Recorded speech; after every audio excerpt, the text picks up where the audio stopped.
રાજકોટ જિલ્લાના ઉપલેટામાં કોંગ્રેસ દ્વારા મામલતદારને આપવામાં આવ્યું આવેદનપત્ર. ઉપલેટા શહેર અને તાલુકા કોંગ્રેસ દ્વારા આપવામાં આવ્યું આવેદનપત્ર. તાજેતરમાં એસટી બસના ભાડામાં થયેલ ભાવ વધારા અને રાંધણ ગેસ અને પેટ્રોલ ડીઝલના ભાવ વધારો પાછો ખેંચવાની માંગ કરાઈ. કેન્દ્ર સરકાર દ્વારા એલપીજીમાં ₹50નો ભાવ વધારો અને રાજ્ય સરકાર દ્વારા એસટીમાં 10%ના ભાવ વધારા કરવામાં આવ્યો વિરોધ. ઉપલેટા શહેર અને તાલુકા કોંગ્રેસ દ્વારા સૂત્રોચ્ચાર કરી મામલતદારને આવેદનપત્ર આપી બંને ભાવ વધારા પરત ખેંચવા માંગણી કરી. તાત્કાલિક ભાવ વધારો પાછો ખેંચવા કરાઈ માંગ. ઉપલેટા શહેર અને તાલુકા કોંગ્રેસના આગેવાનો રહ્યા ઉપસ્થિત. ભાવ વધારાને લઈને લોકોમાં આક્રોશ. Reporter Raju Chauhan, Gujarat prime news, Upleta. Kakabhai Dangar, પૂર્વ પ્રમુખ તાલુકા પંચાયત ઉપલેટા.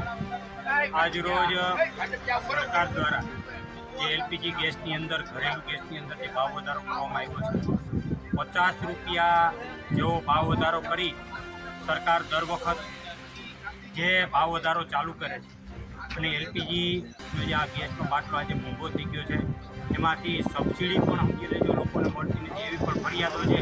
ત્યારે આ ભાવ વધારો પાછો ખેંચવો જોઈએ અને બીજા રાજ્યોની અંદર ₹500નો ગેસનો બાટલો સરકાર દ્વારા કર્ણાટકની અંદર, રાજસ્થાનમાં પણ આપતા હતા.